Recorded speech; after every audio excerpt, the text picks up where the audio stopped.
Il faut bien se rappeler que la sous-régionalisation de l'Afrique est aussi symbole des limites linguistiques qui étaient systématiquement importées. Un autre aspect de l'importance, c'est que la qualité de l'infrastructure d'un peuple ou la conservance, la durée dans le temps est bien fonction des compétences techniques de ce peuple-là. Eh bien, les appels d'offres étrangers que l'Afrique fait aujourd'hui relatifs à ces grands projets d'infrastructure sont systématiquement liés, mais surtout trahissent lamentalement le niveau de compétences en Afrique. Même s'il est vrai que les Africains possèdent un incroyable talent, d'un point de vue des compétences, tout est encore à bâtir. Le lien simplement, c'est que l'infrastructure exige une compétence technique, une compétence scientifique. Parlant des sciences fondamentales, pas relatives, une compétence pas technologique, mais de la haute technologie. Mais il faut se rassurer, la transmission de ces compétences se trouve encore dans la 7e déclaration de cette conférence.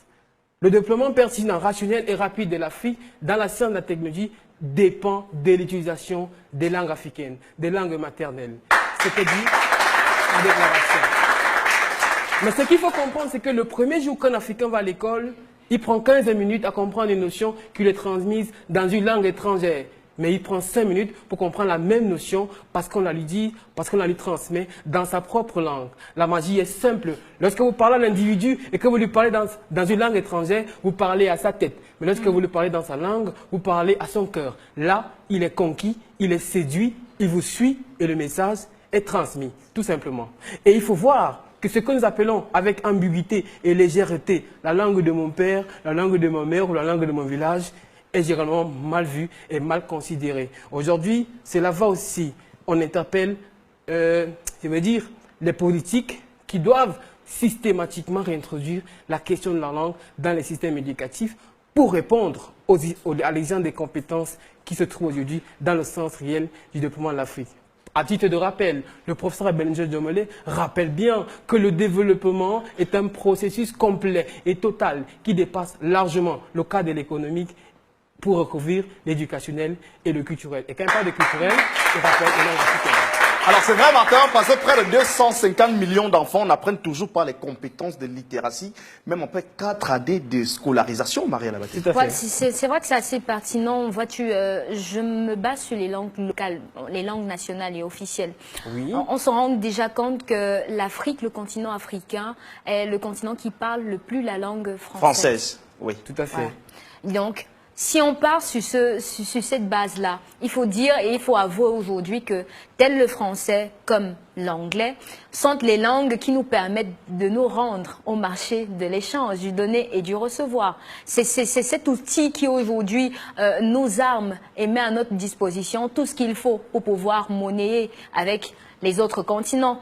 Mais maintenant, la peur réside dans ce que tu viens de présenter et dans ce que j'évoquais à Toussaint tout à l'heure, c'est ce mécanisme qui réside dans nos langues locales, parce que c'est tout ça qui fait la peur. On ne sait pas déjà comment est-ce qu'on va transmettre ces langues-là à ceux qui naissent. Ce n'est pas aujourd'hui de dire en classe de 6e, on va commencer à parler le Wolof.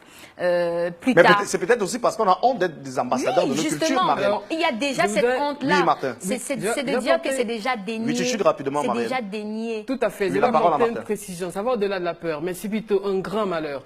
Je veux d'abord rappeler que la langue est un code langagier. Dans le cas des langues africaines, ce sont des codes langagiers qui sont propres aux communautés d'Afrique. Et à ce titre, c'est-à-dire au peuple africain, à ce titre, ce sont des facteurs de la conservation de notre identité. Pourquoi? Parce que cela véhicule la transmission de l'héritage culturel entre les générations. Un auteur de notre temps, dont la plume est à la fois, je veux dire, sensible, pugnace, perspicace et même très efficace, écrit à la page 11 de cet ouvrage que je vais vous lire. La page 11, l'auteur dit systématiquement, tenez-vous tranquille, l'Afrique se portera mieux lorsqu'elle se sera reconnectée à ses propres sources d'énergie et qu'elle sera de nouveau en pleine possession de tous ses moyens.